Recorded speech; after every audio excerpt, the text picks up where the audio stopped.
జగిత్యాల జిల్లా చొప్పదండి నియోజకవర్గం కొడిమ్యాల మండలంలో కాంగ్రెస్ పార్టీ ఆధ్వర్యంలో రైతు భరోసా పథకం కింద నిధులు విడుదల చేసిన సందర్భంగా ముఖ్యమంత్రి రేవంత్ రెడ్డి చొప్పదండి ఎమ్మెల్యే డాక్టర్ మేడిపల్లి సత్యం చిత్రపటాలకి పాలాభిషేకం నిర్వహించారు. ఈ సందర్భంగా కాంగ్రెస్ నాయకులు రైతు సంక్షేమానికి ప్రభుత్వం కట్టుబడి ఉందని పేర్కొన్నారు.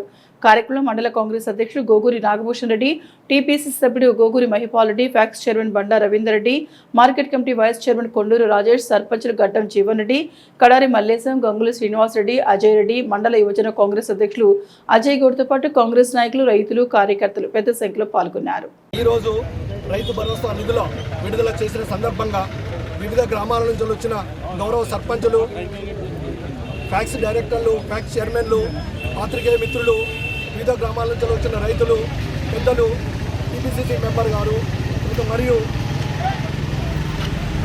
వార్డ్ మెంబర్సు, పాలకవర్గము అందరికీ నా యొక్క కృతజ్ఞతలు.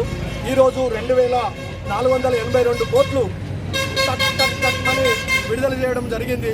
దానికి రైతులు ఎంతో హర్షం వ్యక్తం చేస్తుండ్రు. తర్వాత ఈ వాళ్లకు బీఆర్ఎస్ అంటే బీఆర్ఎస్ ప్రతిపక్ష నాయకులకు ఏం దొరకక, కాంగ్రెస్ వాళ్ళని ఏమనాలని వాళ్ళకి ఏమి తెలియక ఒక రైతు యూరియా యాప్ అనేది వాళ్ళు ఒకటి పెట్టుకున్నారు. ఆ యూరియా యాప్ అనేది యాక్చువల్గా దళారీ వ్యవస్థకు పోవద్దన్నతోని ఒరిజినల్ రైతుకే చెందడం జరుగుతుంది. ఆ కంకణం కట్టుకొని అధ్యసిండు. తర్వాత ఈ రైతు భరోసా కూడా వానాకాలం సీజన్ ఇంత కష్టకాలంలో కూడా రైతు భరోసా విడుదల చేసిందంటే రేవంత్ రెడ్డి గారికి కృతజ్ఞతలు తెలపాలి. తర్వాత గౌరవ ఎమ్మెల్యే గారు, చొప్పదండి ఎమ్మెల్యే గారు మేడిపల్లి సత్యమన్న గారు ఎక్కడ ఆపద వచ్చినా, ఎక్కడ ఏదొచ్చినా, ఏ ఆపద వచ్చినా అభివృద్ధితోనే మనం అధ్యద్దాం. ఏ ఆపద వచ్చినా అక్కడికి పోయి మందలిచ్చి కనీసం 5వ 10వ ఇచ్చుకుంటూ, తర్వాత మళ్ళీ సీఎం రిలీఫ్ ఫండ్ పెట్టుకుంటూ, ఎల్ఓసి ఇచ్చుకుంటూ ప్రతి నియోజకవర్గంలో ఏ ఎమ్మెల్యే తిరుగుతుండు మన ఎమ్మెల్యే గారు. అటువంటి ఎమ్మెల్యేను మళ్ళొక్కసారి మనం కంకణం కట్టుకొని మళ్ళీ మనం గెలిపించుకోవాలి.